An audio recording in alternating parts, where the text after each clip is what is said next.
Baik, Assalamualaikum warahmatullahi wabarakatuh. Salam sejahtera bagi kita semua. Semoga semua dalam keadaan sehat walafiat. Pada saat ini kita akan belajar tentang tourism psychology, yaitu dengan topik antecedent and consequences of customer satisfaction.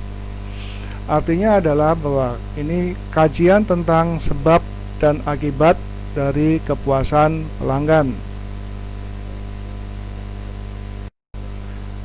Baik, kita lanjutkan mengenai sebab dan akibat dari kepuasan pelanggan. Kepuasan pelanggan itu disebabkan oleh service quality, artinya kualitas pelayanan. Nah, kualitas pelayanan ini sebagai awal dari customer satisfaction. Sebagai akibat dari customer satisfaction adalah sikap customer atau sikap pelanggan. Bagaimana sikapnya nanti kita akan bahas, sikap yang positif atau yang negatif. Nah, kenapa kita perlu memahami hal ini? Pertama adalah karena industri hiburan atau pariwisata adalah tentang melayani pelanggan dan memenuhi kebutuhan harapannya. Yang kedua adalah kebutuhan pelanggan adalah prioritas utama kita, dan kepuasan mereka adalah tujuan yang ingin kita capai. Yang ketiga adalah untuk memberikan pelayanan yang sempurna, artinya membuat pelanggan merasa puas, terkesan, dan nantinya kembali lagi ke hotel atau restoran kita. Kenapa hal ini penting dipahami bagi kita? Pertama adalah sebagai seorang yang profesional bekerja di bidang industri pariwisata atau pelayanan, kita harus peka terhadap tentang faktor-faktor yang mempengaruhi kepuasan pelanggan. Tentunya hal itu sangat penting. Kemudian memahami kepuasan pelanggan akan memberikan umpan balik mengenai masukan penting untuk memperbaiki pelayanan kita terhadap pelanggan. Sebaliknya, akan terjadi kekecewaan apabila kita gagal melakukan hal ini. Berikutnya adalah hanya dengan kepuasan pelanggan ini bisnis kita akan bertahan lama, ya, sustainable business. Nah, waktu yang akan digunakan dalam materi ini sekitar 15 menit, ya. Kemudian silakan Anda nanti memberikan komen, ya, di bawah video ini, dan ini akan sangat penting bagi kita untuk bisa berdiskusi. Sasaran dari materi ini adalah setelah selesai sesi kelas ini, Anda akan memahami tentang kepuasan customer atau pelanggan, penyebabnya dan konsekuensinya atau akibat dari kepuasan tersebut. Kemudian yang kedua adalah memahami hubungan kualitas pelayanan, kepuasan customer atau pelanggan, dan sikap customer atau pelanggan. Sekarang kita akan bahas tentang quality. Apakah kualitas itu? Kualitas adalah kesesuaian terhadap persyaratan atau spesifikasi. Sesuatu dikatakan berkualitas apabila memenuhi persyaratan tertentu, baik itu produk maupun pelayanan. Ya, contoh misalkan kalau dalam pelayanan itu minimal SOP itu dijalankan. Jadi standard operating procedure. Nah, dengan demikian hal itu akan bisa menjamin atau memberikan kepastian tentang kualitas yang baik. Kualitas yang positif atau baik didapatkan ketika produk yang dihasilkan, produk maupun jasa yang dihasilkan sesuai dengan standar atau spesifikasi yang telah ditetapkan. Nah, kita lihat di sini service quality, kualitas pelayanan itu akan dijadikan sebagai penyebab dari customer satisfaction. Ya, jadi kepuasan pelanggan itu diawali dengan adanya kualitas pelayanan. Yang anteseden ini artinya adalah sebagai penyebab. Kemudian customer satisfaction itu merupakan refleksi atau cerminan dari attitude, sikap pelanggan. Sikap yang positif seperti misalkan dia ingin kembali lagi ke satu hotel atau ke satu destinasi, maka diartikan bahwa dia mempunyai atau mendapatkan kepuasan terhadap layanan atau destinasi tersebut. Nah, berikutnya adalah kita bahas tentang service quality, kualitas pelayanan. Dikatakan kualitas bagus, itu kita lihat di sini nanti, ya, apabila menjalankan SOP dalam pelayanan. Nah, SOP apabila dijalankan minimal, ya, dikatakan minimal SOP dijalankan, itu maka kualitas yang bagus akan didapat. Ya. Kemudian maksimal. Dijalankan maksimal artinya apa? Melebihi harapan pelanggan. Jadi exceeding customer expectation. Nanti kita akan bahas bersama. Nah, service quality itu merupakan penyebab dari customer satisfaction. Ya, customer satisfaction ini sangat penting karena inilah yang akan merupakan dasar dari nanti mengenai sikap. Nah, customer satisfaction itu disebabkan oleh apa? Kita sudah belajar sebelumnya di bab-bab terdahulu. Dia akan puas apabila memenuhi standar ekspektasinya, harapan-harapan yang dimiliki oleh pelanggan. Yang kedua adalah toleransi. Bagaimana toleransi customer terhadap pelayanan?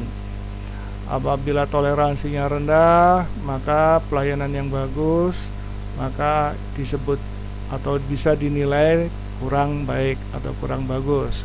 Kemudian persepsi, bagaimana persepsi customer atau pelanggan terhadap pelayanan tersebut, itu akan mempengaruhi kepuasan pelanggan. Kemudian mood, pada saat itu bagaimana mood pelanggan, ya. Apabila pelayanan bagus, kemudian mood pelanggannya pada saat itu tidak bagus, maka pelayanan yang sebaik apapun akan dinilai tidak bagus. Kemudian personality type, tipe-tipe kepribadian tertentu terhadap pelayanan pelanggan. Ya, customer satisfaction itu dipengaruhi kepribadian tertentu. Oke. Past experience ini juga akan merupakan sebagai penyebab atau sebagai dasar customer atau penilaian pelanggan. Pengalaman-pengalaman sebelumnya itu ikut menilai bagaimana pelayanan yang dilakukan pada saat ini. Kita akan berikan contoh nanti. Kemudian confidence.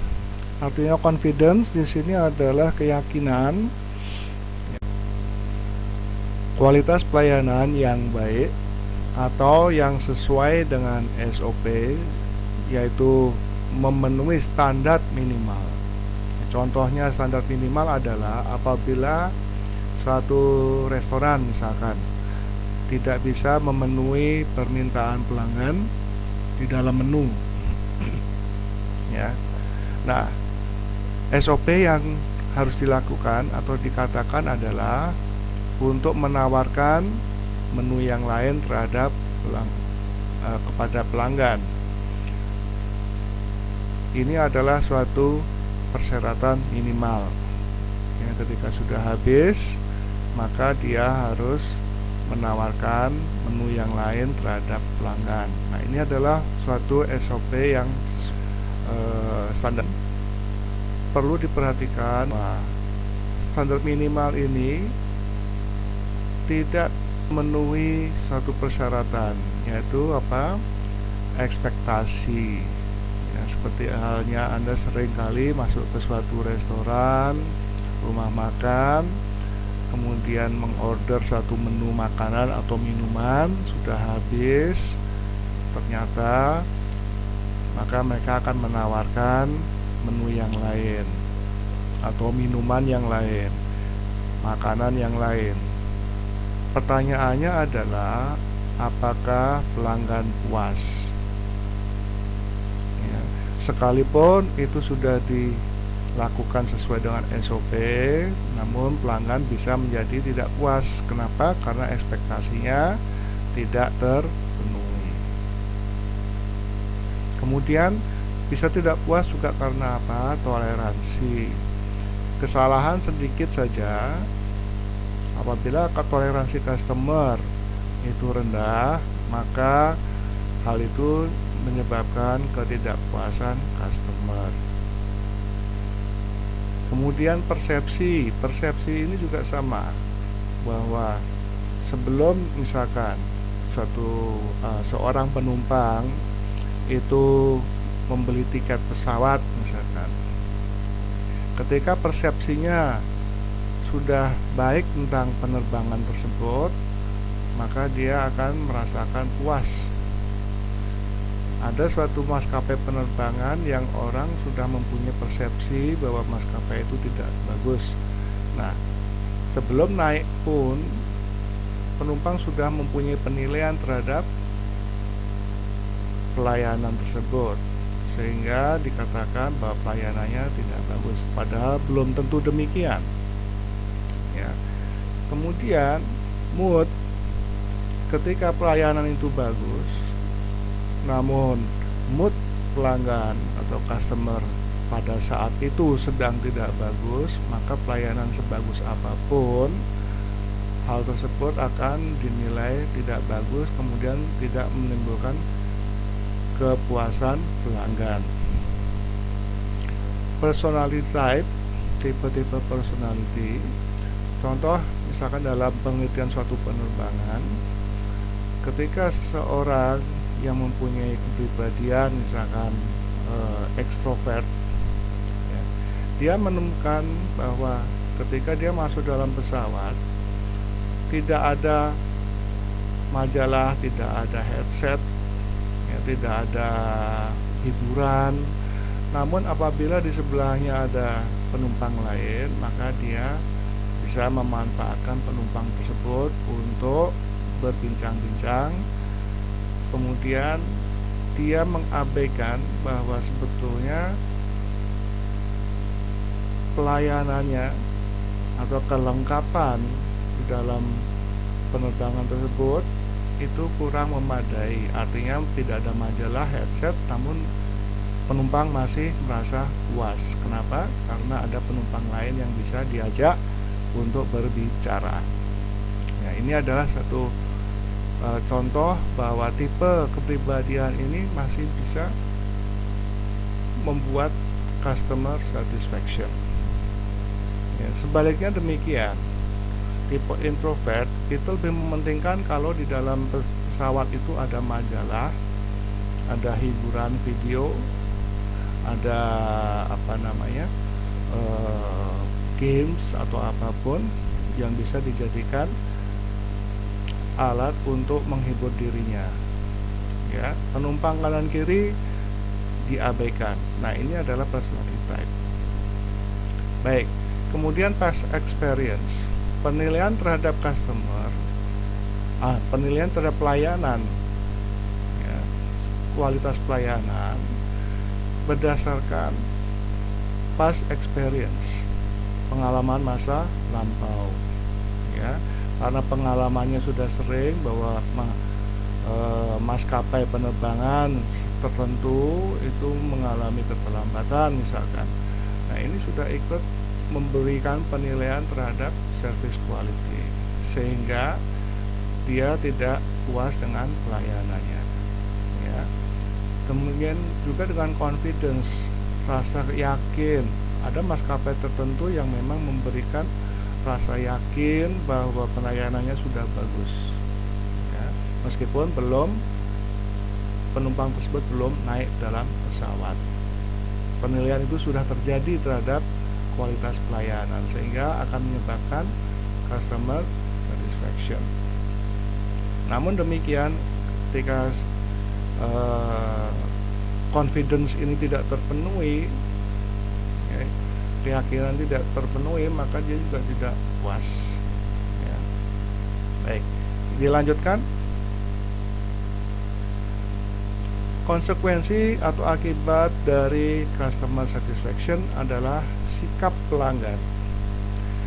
Ketika sikapnya itu sebagai hasil dari kepuasan pelanggan, maka sikap yang positif akan customer satisfaction yang positif, artinya dia kepuasan pelanggan itu akan menghasilkan sikap yang positif, ya. Ketika seorang sudah puas dengan pelayanan di hotel, maka dia akan kembali ke hotel tersebut. Nah, ini adalah sikap positif pelanggan. Ketika dia tidak puas dengan pelayanan di hotel, maka dia tidak kembali ke hotel tersebut ataupun bahkan memberikan informasi kepada teman-temannya. Sekarang ini teknologi sudah sangat canggih. Ketika tidak puas bisa di-share ke teman-teman, ya, lebih cepat daripada teori-teori terdahulu yang mengatakan bahwa 10 orang yang puas akan bercerita kepada 10 orang, masing-masing 10 akan bercerita kepada 10 lagi. Nah, ini sekarang sudah tidak berlaku mungkin. Karena apa? Karena sekarang teknologi sudah sangat canggih. Satu orang tidak bercerita tentang pelayanan atau kepuasannya terhadap 10 orang, tetapi lebih dari 10 orang. Di WA group misalkan itu kebanyakan lebih dari 20 orang. Oleh karena itu sekarang teknologi itu sangat mempengaruhi bagaimana kepuasan ini nantinya bisa menghasilkan sikap pelanggan, ya. Baik, kita lanjutkan.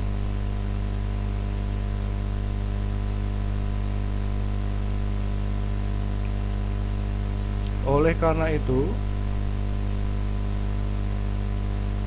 service quality itu tidak secara langsung mempengaruhi sikap pelanggan, ya. SOP yang baik sesuai dengan standar,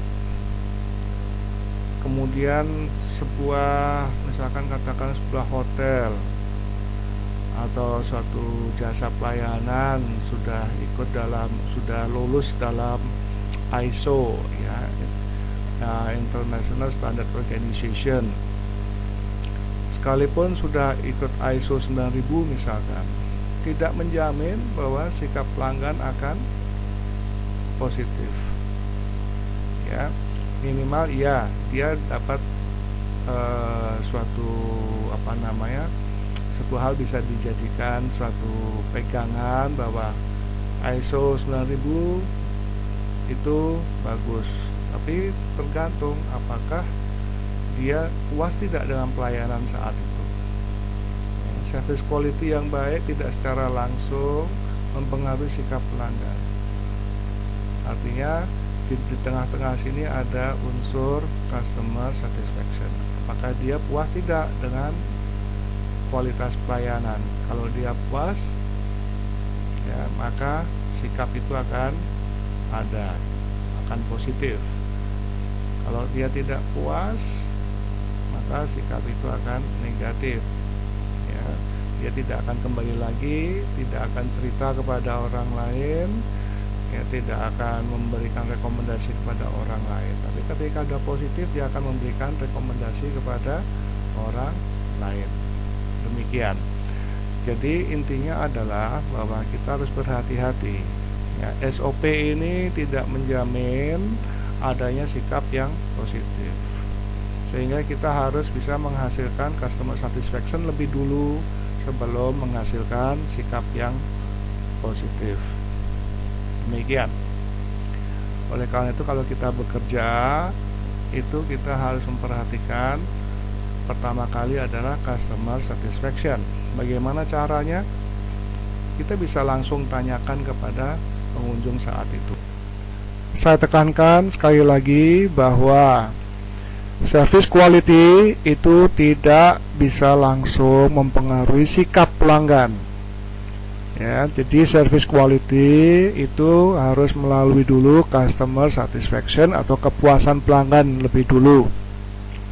Setelah pelanggan puas, maka timbullah sikap, ya. Jadi yang kita sebut dengan ISO atau SOP dan segala macam itu tidak menjamin secara langsung bahwa sikap pelanggan itu akan positif terhadap suatu destinasi atau suatu hotel, pelayanan di hotel atau pelayanan di restoran.